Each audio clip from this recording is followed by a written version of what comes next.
y'all, welcome back to my channel. As you may have noticed, today is going to be a little bit different because I am not in my apartment. I've actually been in the process of moving, so I'm staying with my parents for a couple of days. This just means that the books behind me are going to be classics. They are Percy Jackson and How to Train Your Dragon and The Selection, which is actually what got me started into reading.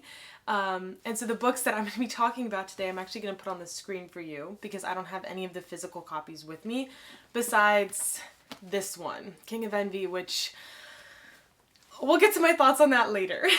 Anyway,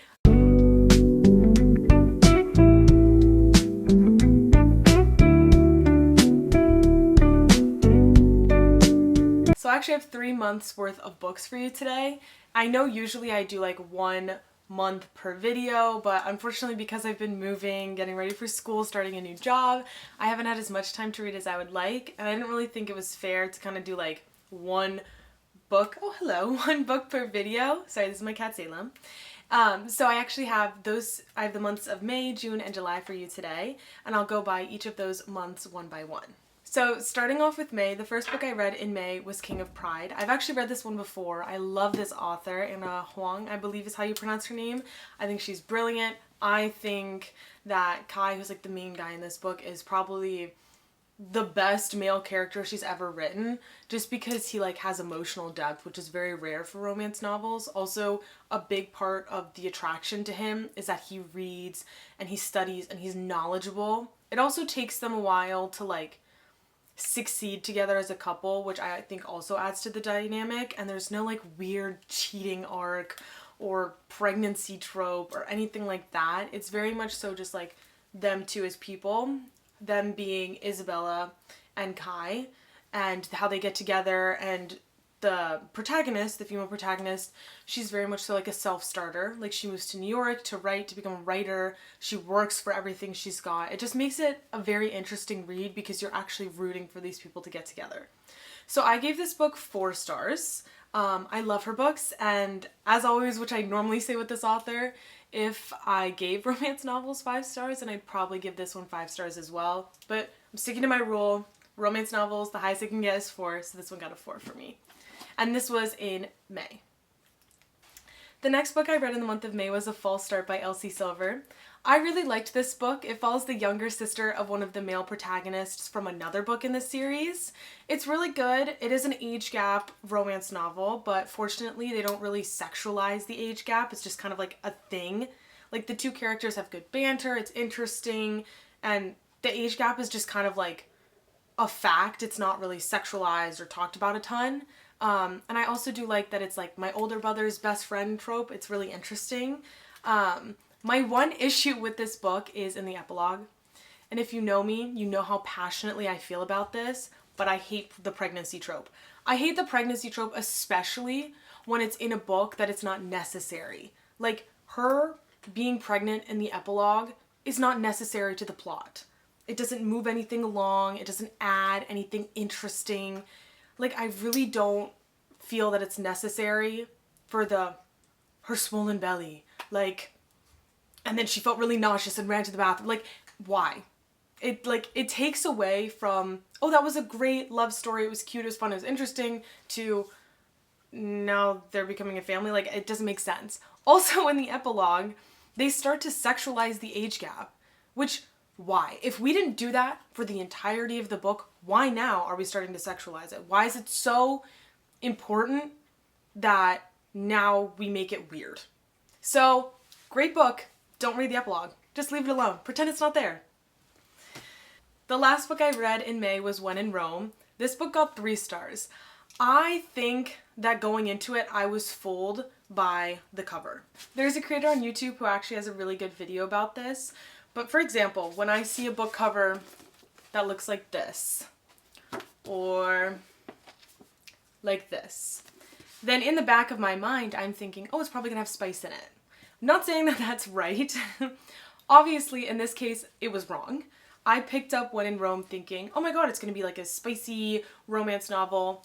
No, it's not. It's cute, they have really good banter, but there were so many issues that I had personally with the plot. In the first couple of pages, her car breaks down. And instead of like trying to figure out something to go for help, she goes into this strange man's house and like decides to move in there. She's also like this pop star diva, and he's like, he's a tortured man. Like, ugh, it's overdone, it's unnecessary, and they basically build up the entire novel to one or two like kisses. These are grown adults, by the way. Like, just bear that in mind. And then my main issue, which obviously, like, I guess this is a spoiler, but if you're reading it because it's a romance novel, you know this is gonna happen. But when they finally like hook up, instead of like giving any sort of details, it was very much so like, and then the lights faded and there was a rustle in the covers. Like, it just felt very juvenile. Like, why are we writing this romance novel for it to be like, oh, and then they kissed and then pan away? Like, they're grown adults. Who cares? Also, another issue with epilogues, but this wasn't really the epilogue, it was just the end of the book. Everything ties itself together too perfectly. There was no struggle, there was no, like, they didn't have to work for it. He kind of just, like, skip ahead if you want, like, 30 seconds, but he gives up everything just to be with her, which is so unrealistic. And I didn't feel fulfilled. I was just like, okay, this is not gonna work out. Like, what? So yeah, don't recommend. Now for the month of June, we actually have my first 5-star book, I believe, for this year. It was so good. I could not put it down. I was annotating every single fucking word. Like, I was really in there. Oh, so good. And it's called, ready? It's a bit of a long title. Forensics, What Bugs, Burns, Prints, DNA, and More Tell Us About Crime by Val McDermid. I give this book 5 stars for so many reasons. I think that the way the author describes everything in such detail without making it overly complicated is brilliant. Each chapter is a different form of forensics. Like, it goes into detail about like different aspects of forensics. So for example, one chapter was on fingerprinting, one chapter was on DNA, one chapter is on fires and arsonists. And it's really interesting because the way the author uses each chapter is like its own story arc. So for example, with, let's say, fire, burns, arsonist, like all that kind of stuff, basically the author would go into detail about the history of that kind of forensic technology, and then she would give examples in more recent history. She would talk about the experts, and so by the end of each chapter you feel like you have really like kind of a good grasp on each different like idea. So I felt like when I finished the book, I was like, wow, I have so much knowledge. Like, it was mind-blowing. I loved it. It was incredible. I could not put it down, and I cannot recommend it enough, especially if you're someone like me who's really interested in criminology, forensics, that kind of stuff. So I definitely recommend, and even if you're not interested in it, but you want like a book that helps you learn and gain information, knowledge, something more scientific, I definitely recommend, because it's not boring. She does really write it like it's a story. It's not at all like a textbook, which I appreciated because I really struggle with like self-help books and books that feel very like kind of like, you know, in Charlie Brown where the teacher's like, wah, wah, wah, wah. Like that's not for me. I really cannot handle that. So this felt very nice because it was a nice change of pace. It felt like I was reading a book. So finally we have the books I read in July. One of these books was great, and one of them was probably the most painful thing I've ever read. So starting off with the good book, I read Phantasma, which I rated 4 stars. So this book was a romance, horror, fantasy hybrid, and I really liked it. It had a really good plot, it was interesting, and the kind of romance, like, storyline didn't feel very central. Like, yes, it was important, and I enjoyed it, but it could have been omitted from the story theoretically, which I really enjoyed. I think that's a great sign of a good book, is if the romance portion of it isn't really necessary. I think now authors struggle, or I mean, maybe it's intentional, but I personally don't enjoy when it's just straight romance. I think that it adds so much depth and it's so much more interesting to read when there's other stuff going on in the story. So I really enjoyed that about this book. It's kind of like a game. Like, they're basically playing this game to win whatever they want in the end if they survive. And I don't want to give too much away because it is kind of also a mystery, but I definitely would give this a read if you like romance, horror, fantasy, any of it. Go for it. It's great. It's amazing. The final book I read this month was King of Envy. I was really disappointed by this one. I gave it 1 star. I love the author. I love her work. Most of her other books I've rated 4 stars. I think she's brilliant. This book did not feel like it was written by her. It felt like it was written by AI or like a teenager on Wattpad. It was horrible. To start, we have Ayana, the supermodel. She's so one-sided. She has no dimension. She wears heels to everything because that's what she's used to. And she's just really like insufferable and annoying and irritating. And it felt very like everything about her was a cliche. Everything about this whole book was a cliche. Like the male protagonist, whose name I personally don't know how to pronounce, he was also a cliche. In the beginning of the book, he doesn't even speak. He only uses sign language to communicate, which would have been really cool. But then he only speaks to her. Also, he goes from like killing people on the daily to like sending memes to her in the second half of the book, which like, the fuck? He also gets a cat. A cat who is like the most important part of the plot line. The reason that they end up alive in the end is because of the cat. Like, don't even get me started on this cat. I have a cat. You've seen the cat. Love the cat. Why? Literally why? Now, for the plot. What the fuck? I like don't know how this was even approved as a book, because you could do the mafia plot. You can do the mafia romance. There's great ways to do that.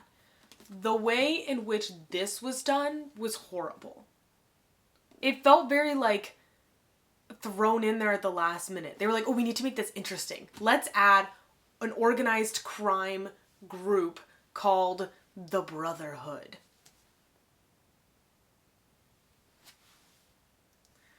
Then, let's name one of the assassins Dexter. Dexter Morgan. Why? Literally why? Then, you have the whole like, she has a fiance in the beginning of the book named Jordan. Her and her fiance are only together for money. Fine, slay, get your bag. Love that. Then, she like sees this male protagonist whose name I don't know how to pronounce, and she's like, yum. And they start having an affair, but he's best friends with her fiance whose name is Jordan. Just the whole thing just felt so like rushed, because in the end, you guys can skip this because this is like actually a spoiler. Like if you feel so inclined to read this book, I'm so sorry. Like you do you.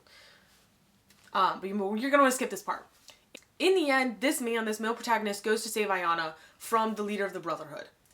And they both end up getting tied up. And there's like a gun fight, whatever.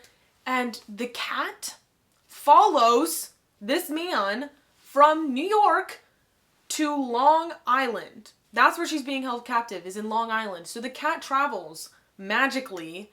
They never explain it, because why would they? Because it doesn't make any sense. From New York to Long Island. And he's the reason, the cat named Shadow, he's the reason that they both end up alive. Not because this man is a trained assassin or, whatever, like, love saves the day. Because of the cat. Because of the fucking cat. My other issue with the book is the writing. There were so many cliches just on every page. Like every other line was a cliche. The words they would say, the way that they were described, the things that would happen were just all like cliches. Like I don't really even know what I was reading because I was like, ugh. Every single one of my pages has at least one thing circled that says AI ? My other issue with the writing is the metaphors. I love a good metaphor. Like, sign me up. Love a metaphor. I don't love it when it makes no sense to the plot or to the book. Why were they just thrown in there? Like, a good metaphor is something that helps you develop a deeper understanding of what's happening. It beautifully describes what's going on. It's very much so like a show and don't tell. This felt like tell and then tell more, but like in a weirder way. So I never do this, but this book was so bad that I thought I'd read you some examples, just for fun. So they're having sex, and this is what he's saying to her. I'm just gonna read, it's just the sentence. It's begging me to stretch it. Ew. If someone said that to me, ever, no. Absolutely not. Please don't. Then, after they've had sex, this is what she's thinking to herself. My previous sexual encounters were satisfactory, but nothing to write home about. And at least I didn't have to make small talk with my vibrator before it got me off. Another good one. He laughed again, the sound filled with amusement and pure male satisfaction. Male satisfaction. What the fuck is pure male satisfaction? I don't know. Do you know? Do you know what that is? This one was a particularly hard read. This is about the cat saving the day. Emmanuel whirled in time to see the newcomer swipe its claws across Wentworth's eyes in an angry hiss. He screamed again in obvious agony, Shadow, the fucking cat. I could kiss the damn thing. A feral hiss drew our attention to the other side of the aisle. Shadow had bounced back from his earlier injury, and he was pissed. He raced after Wentworth and grabbed the man's pant legs between his teeth. A vengeful slash against his ankles brought forth another howl. I was tempted to let Shadow take care of him, but like I said, we didn't have time. I pressed the gun against his forehead. He sobbed. The scent of urine filled the air. But I forgot to mention another thing. Don't touch my fucking cat. Behind him, Shadow's tail thumped with satisfaction. So if after hearing all that, you still want to read the book, go for it. Don't say I didn't warn you, though. But that's all I have for you today. I apologize for the little tangent at the end, but I felt it was necessary after I put myself through all of this. So now you don't have to. Anyway, that's all I have for you today. I promise next month I will have more books for you, and I promise that I will go back to regularly posting every month because it's fun for me. And until then, I'm gonna just keep reading, and I'll see you next month.